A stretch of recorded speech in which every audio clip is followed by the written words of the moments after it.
Hello student are के classes में आपका स्वागत है। मैं राकेश सर आ गया हूँ एक नए वीडियो के साथ। और इस वीडियो के अंदर हम क्लास 7 का साइंस का चैप्टर 4 पढ़ेंगे। अम्ल, क्षारक और लवण, एसिड, बेस एंड साल्ट। ठीक है, तो हम इसमें जानने की कोशिश करेंगे कि किस तरीके एसिड, बेस और साल्ट होते हैं, यानी कि अम्ल, क्षारक और लवण किस प्रकार से होते हैं। आपने देखा होगा नींबू खट्टा होता है, इमली, ठीक है, नमक इत्यादि के स्वाद क्या अलग अलग होते हैं। कुछ पदार्थों का स्वाद जो होता है खट्टा होता है, कुछ का कड़वा होता है और कुछ का मीठा और कुछ का नमकीन। ठीक है, तो इस चैप्टर के अंदर हम इनको थोड़ा थोड़ा करके पढ़ेंगे। आप बता अम्ल और क्षारक क्या होता है। दही, नींबू का रस, संतरे का रस और सिरके का स्वाद क्या होता है, खट्टा होता है। ठीक है, और इन पदार्थों का स्वाद खट्टा इसलिए होता है क्योंकि ये क्या होते हैं, एसिडिक होते हैं। ठीक है, अम्ल होते हैं। और ऐसे पदार्थों की रासायनिक प्रक्रिया क्या होती है, अम्लीय होती है। ऐसी शब्द की उत्पत्ति लैटिन शब्द एसियार से हुई है, जिसका अर्थ है खट्टा, यानी एसिड जो होते हैं क्या होते हैं, खट्टे होते हैं। ठीक है, इन पदार्थों में पाए जाने वाले अम्ल प्राकृतिक अम्ल होते हैं। खाने का सोडा यानी बेकिंग सोडा कैसा होता है, इसका स्वाद भी क्या होता है, खट्टा होता है। ठीक है, समझ गए बात को। अब आता है, आपने देखा होगा कुछ ऐसे पदार्थ होते हैं जिनका स्वाद क्या होता है, कड़वा होता है और जो स्पर्श करने पर भी साबुन जैसे लगते हैं, इसे क्षारक कहते हैं। इन पदार्थों की प्रकृति क्या होती है, क्षारकीय कहलाती है। समझ गए बात को। तो यदि हम किसी पदार्थ को चख सकते हैं तो हम उसके बारे में पता कर सकते हैं कि भाई किस प्रकार का। अगर आप किसी चीज़ को खा सकते हो, खा के ही तो पता होगे इसका स्वाद कैसा है। कोई पदार्थ अम्लीय है अथवा क्षारीय है, यानी कोई एसिड है, बेस है, इसका परीक्षण करने के लिए विशेष प्रकार के पदार्थों का प्रयोग किया जाता है। ये सूचक कहलाते हैं। और इन सूचक को जब अम्लीय यानी एसिड अथवा बेस पदार्थ युक्त विलयन में मिलाया जाता है तो इनका रंग बदल जाता है। जैसे हल्दी, लिटमस, ठीक है, आदि क्या होते हैं, ये प्राकृतिक रूप में पाए जाने क्या है, सूचक है। आपने देखा हल्दी क्या करती है, अपना कलर छोड़ देती है, नील अपना कलर छोड़ देती है। हल्दी क्या करती है, पीला कर देती है, नील क्या करती है, नीला कर देती है। तो प्राकृतिक क्या है, क्षारक पाए जाते हैं। ठीक है, इसी प्रकार देखो लिटमस क्या होता है।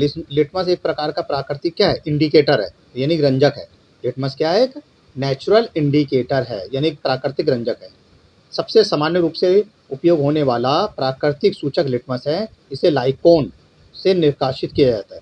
ठीक है, जल में इनको मिला दिया जाता है तो ये अपनी क्या करते हैं, छाप छोड़ देते हैं। समझ गए। ये देखो लाइकोन है, ये नीला और ये लाल है, इस प्रकार से ये अपनी क्या करते हैं, अपनी छाप छोड़ देंगे। ठीक है, तो ये प्रयोग के अंदर आपको कराएंगे, लैब के अंदर मैम कराएगी आपको, लेबोरेटरी का। अब आता कुछ उदासीन विलयन क्या होते हैं। ऐसे विलयन जो लाल अथवा नीले लिटमस पत्र के रंग को परावर्तित नहीं करते, मतलब कुछ ऐसे भी होते हैं चेंज ही नहीं कर रहे, जैसे हैं वैसे ही रहेंगे, ये उदासीन विलयन कहलाते हैं। ऐसे पदार्थ ना तो अम्लीय होते और ना ही क्षारीय होते हैं, यानी ना तो ये एसिडिक होते हैं ना ये बेस होते हैं। ठीक है, ये देखो ये परीक्षण करते हुए कुछ बच्चे दिखा रहे हैं। इस तरीके से बच्चे क्या करते हैं, प्रयोग कर रहे हैं। जैसे आप हल्दी का प्रयोग कर सकते हो, नमक का प्रयोग कर सकते हो। ठीक है, इन सब का प्रयोग कर सकते हो। समझ गए बच्चों। अब आता है, ठीक है, ये देखो ये तालिका है आपके लैब के अकॉर्डिंग है। तो ये लैब लेबोरेटरी के अंदर का है। ये देखो ये चूने का पानी है, हल्दी का पेस्ट है, इस प्रकार के रंगों का प्रयोग किया जाता है। आपने देखा होगा जैसे होली आती है, गुलाल आते हैं, ठीक है ना, तो उनको हम डालते हैं तो उससे भी हमारे को कलर के बारे में पता लग जाता है।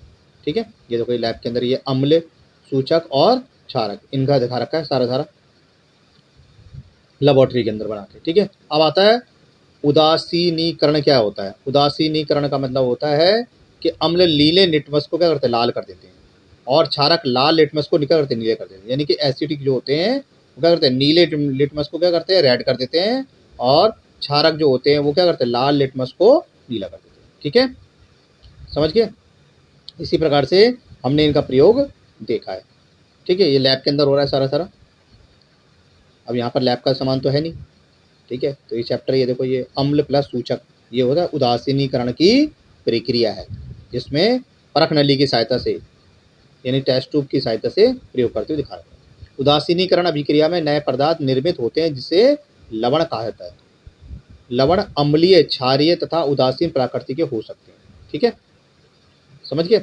किसी अम्ल और किसी क्षारक के बीच होने वाली अभिक्रिया उदासीनीकरण कहलाती है। ये क्वेश्चन इंपॉर्टेंट है।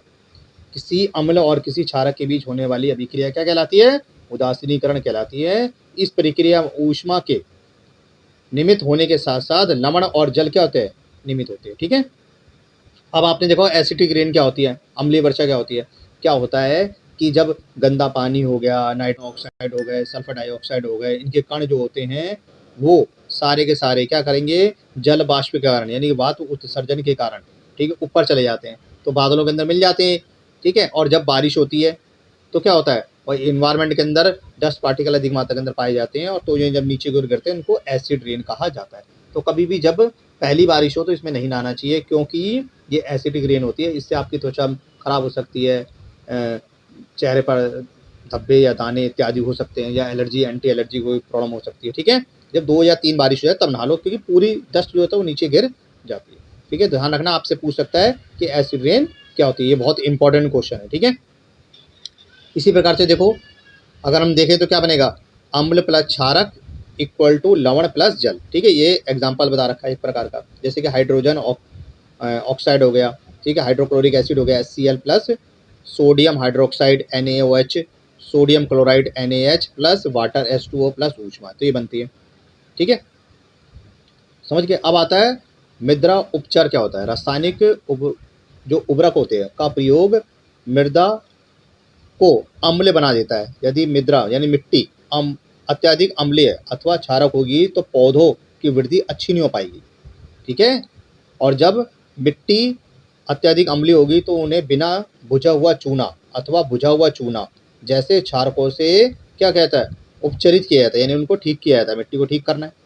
भाई अगर मिट्टी में ये अधिक मात्रा के अंदर पाए जाते हैं, नमक की मात्रा ज़्यादा मात्रा के अंदर पाई जा रही है, तो पौधे पनपेंगे नहीं, उनकी वृद्धि नहीं हो पाएगी, ठीक है, समझ गए। यदि मृदा क्षारीय हो तो उसमें जैविक पदार्थ मिलाए जाते हैं, यानी कंपोस्ट खाद मिलाकर उसको ठीक कर लिया जाता है, ठीक है, समझ गए बच्चों। इसी प्रकार से आपने देखा कारखानों में अभिष्ट पदार्थ निकल रहे हैं, ठीक है, अनेक प्रकार के ऐसे कारखाने होते हैं जिनमें क्या होता है, रासायनिक चीज़ें निकलती हैं, तो उनको क्या करते हैं, पानी को नदियों में या समुद्र में मिला दिया जाता है। इसके कारण क्या होता है, जो समुद्र या नदियों में रहने वाले जलीय जीव हैं, जो मछलियाँ हैं, वो इससे प्रभावित होती जा रही है, वो मरती जा रही हैं। तो ये कोशिश करनी चाहिए जो फैक्ट्रियों का गंदा पानी इत्यादि उनको इनमें नहीं मिलाना चाहिए, ठीक है। अब आता है चींटी का डंक। चींटी जो होती है उनका डंक जो होता है वो काफ़ी क्या पैना होता है एक प्रकार से। जब चींटी काटती है तो त्वचा में अम्लीय द्रव डाल दिया जाता है, ठीक है, तो वो होता है मैथुनिक एसिड। आपसे एक क्वेश्चन पूछता है, चींटी काटती है, मधुमक्खी काटती है तो दर्द क्यों होता है, क्योंकि उसके अंदर मैथुनिक एसिड पाया जाता है। चींटी में कम मात्रा के अंदर पाया जा रहा है, मधुमक्खी के अंदर ज़्यादा मात्रा के अंदर मैथुनिक एसिड पाया जाता है। वो मैथुनिक एसिड हमारे अंदर इंजेक्ट कर देती है, इसके कारण सूज जाता है और हमें दर्द होता है, ठीक है। तो मधुमक्खी इत्यादि कभी भी काटे तो क्या करना चाहिए, या तो हम कोई लोहा वगैरह रगड़ लें या उसमें थोड़ा सा बेकिंग सोडा डाल दें, जिससे क्या होगा, या चूना लगा लेते हैं लोग, इससे क्या होता है कि वो दर्द कम हो जाता है, सूजन भी कम हो जाती है, ठीक है। तो ध्यान रखना है, चींटी वाला ही पूछ सकता है, ठीक है बच्चों। तो हमने इस चैप्टर पढ़ लिया है, हमने इसमें पढ़ा है कि अम्ल क्या होते हैं। अम्ल नीले लिटमस को लाल कर देते हैं और क्षारक लाल लिटमस को नीला कर देते हैं, ठीक है, ये सब हमने पढ़ा है इस चैप्टर के अंदर। हमने अम्ल हो गया, क्षारक हो गया, यानी एसिड, बेस, साल्ट, इन सब के बारे में हमने इसको पढ़ लिया है, ठीक है। और आप बच्चों, सभी बच्चे बार बार वीडियो को देखो, ताकि वीडियो देखने से आपको बहुत सारे क्वेश्चन क्या तो याद हो जाएंगे, ठीक है। रटने की कोशिश मत करो, अगर आप आज रटोगे तो बाद में क्या होगा, भूल जाओगे, कुछ समय बाद भूल जाओगे, ठीक है। और जैसे ही ये सारे चैप्टर खत्म हो जाएंगे तो मैं इनके जितने भी इंपॉर्टेंट क्वेश्चन है और प्रीवियस ईयर पेपर जो है, जितने भी पेपर के अंदर इंपॉर्टेंट क्वेश्चन आए हुए हैं वो सारे मैं डाल दूंगा, ठीक है। तो बच्चों, आप इस वीडियो को लाइक करो और आपके जितने भी फ्रेंड है उनको भी शेयर करो, ताकि वो भी अच्छे नंबर से पास हो सके, ठीक है। तो इस वीडियो के अंदर इतना ही, और जल्दी मिलते हैं एक नेक्स्ट वीडियो में। Bye bye.